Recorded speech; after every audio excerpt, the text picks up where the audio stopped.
फिर ये कहना बंद कर दीजिए कि सत्संग में जाना है तो भगवान की मर्जी होगी तो जाएंगे। जिस दिन सत्संग का अवसर लगे, जिस दिन धर्म करने का अवसर लगे, जिस दिन पुण्य परमार्थ करने का अवसर लगे, यह संकल्प लीजिए कि बाहर ये 1000 काम छोड़ देंगे, पहला धर्म मेरा यही बनता है, मैं ये कर लेता हूं। क्योंकि यह कर्म सीधे हमारे अंतर मन से, आत्मा से जुड़ा है। बाह्य कर्म हमारे शरीर से जुड़ा है। बाहर जो कुछ भी हम करेंगे उसका जुड़ाव शरीर से है, शरीर को फायदा या नुकसान होगा। लेकिन अगर हमने धर्म का काम छोड़ दिया तो ये सीधे आपका नुकसान है, आत्मा का नुकसान है। इसलिए अगर परमार्थ का अवसर लग जाए, कभी धर्म का अवसर लग जाए, तो कल पर मत टाल देना। मैंने प्रथम सत्र में कहा था कि सदगुरु कबीर ने कहा कि काल करे सो आज कर, आज ही कर लेना, इसी क्षण कर लेना। जितने भी धर्म के कार्य हैं, जितने भी पुण्य के कार्य हैं, उसे कल पर मत छोड़ देना। आज आदमी उल्टा करता है, धर्म के कार्य को कल पर टाल देता है। सेवा का कार्य कल कर लेंगे, और चोरी करना है तो कहां कोई चोर कहता है कल कर लेंगे, वो सोचता है आज ही किसी तरह कर लें, पता नहीं कल मौका मिले ना। नशा करना है, कौन कहता है कल कर लेंगे, आज ही नशा कर लेना है। झूठ बोलना है, कहां आदमी सोचता है कल झूठ बोलेंगे, अभी ही इसी क्षण झूठ बोलने लग जाता है। तो जितने भी अधर्म हैं, जितने भी पाप हैं, हम अभी करने को राजी हैं, इसी क्षण करने को राजी हैं। सदगुरु कहते हैं नहीं, पाप कल कर लेना, कल पर छोड़ दो। और अगर कल पर छोड़ दोगे तो शायद वो आप कर ही ना पाओ, और अच्छा है कि ना कर पाओ। और धर्म अभी करना, सत्संग अभी करना।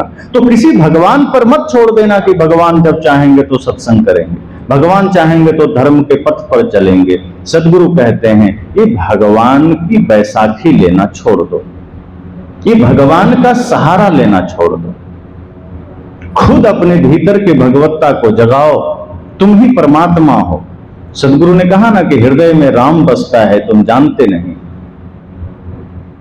तेरा साईं, तेरा परमात्मा तेरे हृदय में बसता है, तुम जानते नहीं। इस चीज को समझना पड़ेगा, इस भाव को जानना पड़ेगा कि परमात्मा भीतर है, हम बाहर भटक रहे हैं। सदगुरु कहते हैं अपने भीतर देखो, झांको।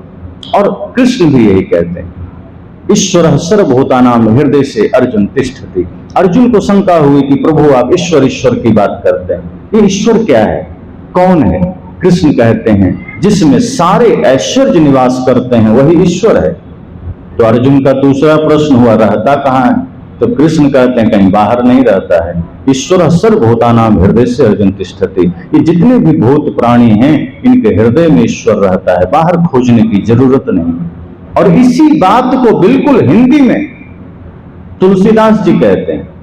प्रभु शब्द वो ज्यादा बोलते हैं।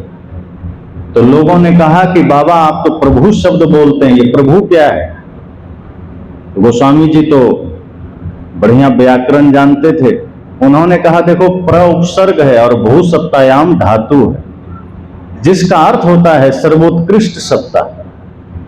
प्रभु मतलब सर्वोत्कृष्ट सत्ता, प्रभु।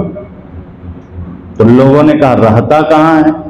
तो तुलसीदास जी भी वही बात कहते हैं, प्रकृति पार प्रभु सब उर वासी। गीताकार ने हृदय कहा, हृदय से अर्जुन तिष्ठति। और मानसकार क्या कह रहे हैं? सब उर्वासी। उर मतलब भी हृदय होता है। तो तुलसीदास जी भी कहते हैं कि प्रकृति से परे, अर्थात जो जड़ प्रकृति है उससे परे वह प्रभु सभी के हृदय में रहता है। ये माइक में हृदय है क्या?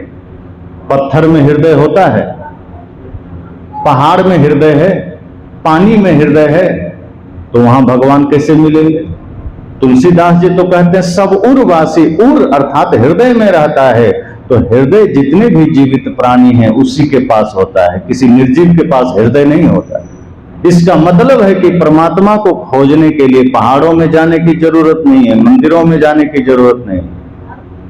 अब यहां इसका अर्थ इतना ही है कि मंदिर हमें तोड़ने की भी जरूरत नहीं। मंदिर एक आस्था का प्रतीक है, मंदिर एक स्मारक है, एक स्मृति स्थल है, एक चिन्ह है धर्म का, जहां हम उन भगवानों की स्मृति को समझते हैं, उनके द्वारा उनके आदर्शों को समझते हैं।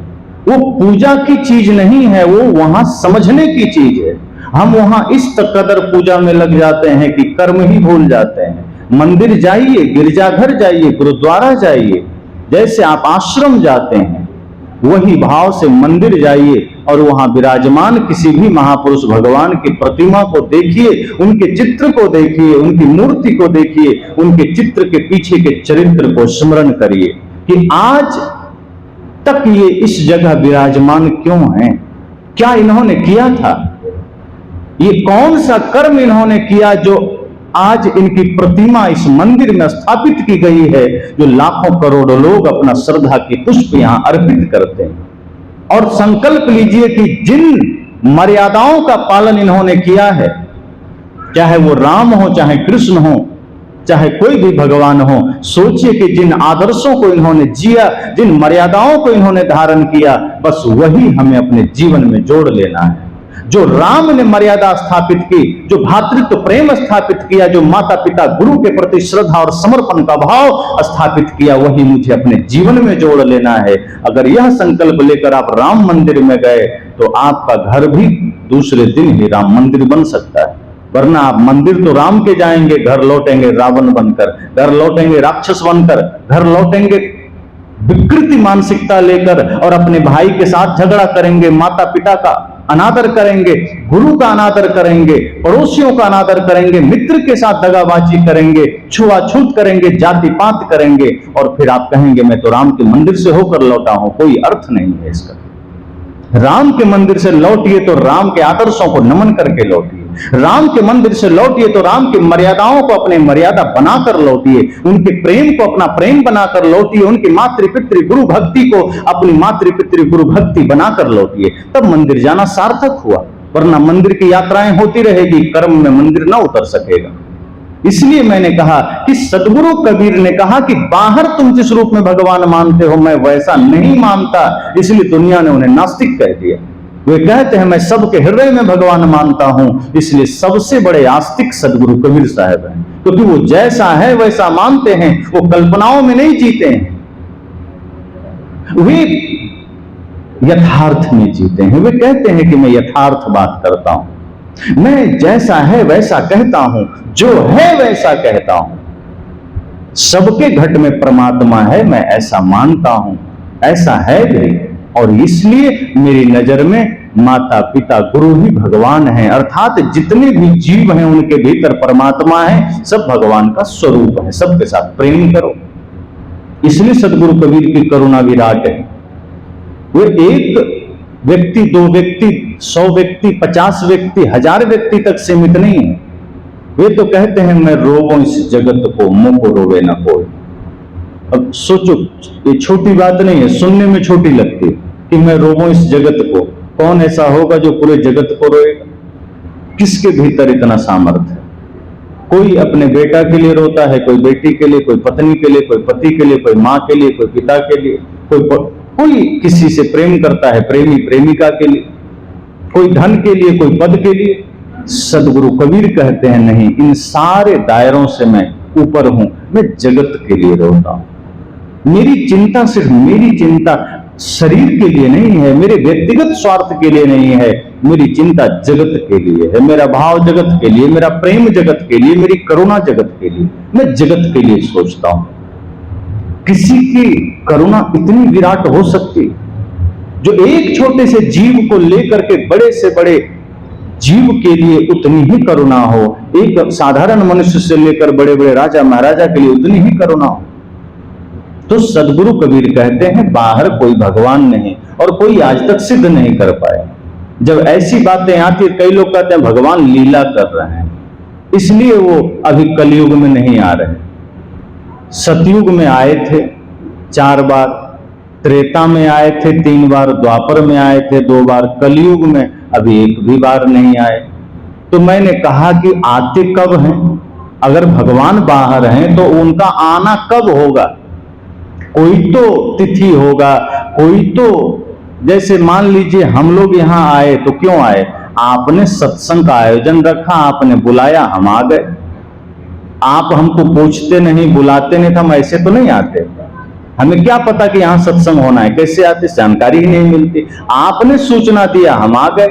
तो भगवान कब आएंगे? सूचना देना पड़ेगा कि खुद से देखेंगे कि मेरी जरूरत है, कब आएंगे? तो लोग उदाहरण दे देते हैं, यदा यदा हि धर्मस्य ग्लानिर्भवति भारत अभ्युत्थानम धर्मस्य तदात्मानं सृजाम्यहम् परित्राणाय साधूनां विनाशाय च दुष्कृतां धर्म संस्थापनार्थाय संभवामि युगे युगे। या फिर तुलसीदास जी की वाणी कह देते हैं, जब जब होए धर्म की हानि। बात वही है कि जब धरती पर पाप बढ़ जाएगा, जब धरती पर अत्याचार बढ़ जाएगा, जब धरती पर अनाचार बढ़ जाएगा, संपूर्ण रूप से चारों ओर पाप ही पाप होगा, भगवान का आगमन हो जाएगा। तब मैं तुरंत सवाल करता हूं कि सतयुग में तो कहा गया चारों चरण पुण्य से भरा था, तो चार भगवान क्यों आए? क्योंकि भगवान धरती पर आते हैं पाप बढ़ने पर। सतयुग में कौन सा पाप था? क्योंकि कहा गया सतयुग चारों चरण पुण्य से भरा हुआ है। तो जब सतयुग चारों चरण पुण्य से भरा है तो भगवान क्यों आ गए? क्या जरूरत पड़ गई? उसके बाद त्रेता में 3 चरण पुण्य है, 1 चरण पाप है, तो एक भगवान को आना चाहिए, 3 आ गए। या तो उस समय काम कम रहा होगा, खाली बैठे होंगे, चलो चलते हैं, चल दिए, तो 3 भगवान आ गए। सतयुग में 4 आए, कौन कौन? मच्छ, कच्छ, बराह और नरसिंह। ये 4 भगवान कब आए? सतयुग में आए। और त्रेता में वामन, परशुराम और राम, ये 3 त्रेता में आ गए। अब द्वापर का मामला थोड़ा ठीक जचता है। उसमें कहते हैं कि 2 चरण पुण्य है, 2 चरण पाप है, तो कृष्ण बलराम को अवतार मानते हैं कि 2 आ गए, बात समझ में आती है, एकदम मामला गणित में फिट है कि ठीक है कृष्ण बलराम उस समय आए क्योंकि 2 पाप है, 2 पुण्य है। पर कलयुग तो चारों चरण पाप से भरा हुआ है, अब तक भगवान क्यों नहीं आए? तो लोगों ने कहा कि जब उनके भक्त संकट में होते हैं तब भगवान आते हैं। तो कितने बार हमारे देश में संकट आए हैं, कभी जगन्नाथपुरी में, कभी द्वारिकापुरी में, कभी केदारनाथ में, कभी बद्रीनाथ में, कभी अयोध्या धाम में, कितने संकट आए हैं। कभी अमरनाथ यात्रा में कितने हमले हुए, कितने बार बम फोड़े गए, भगवान नहीं आए। चलो ये तो छोटी बात है, 10, 20, 50 आदमी की बात है। भगवान प्रहलाद के लिए आ गए। कभी कभी मैं सोचता हूं भगवान भी सच में लगता है एकदम भारत से मुंह मोड़ लिए।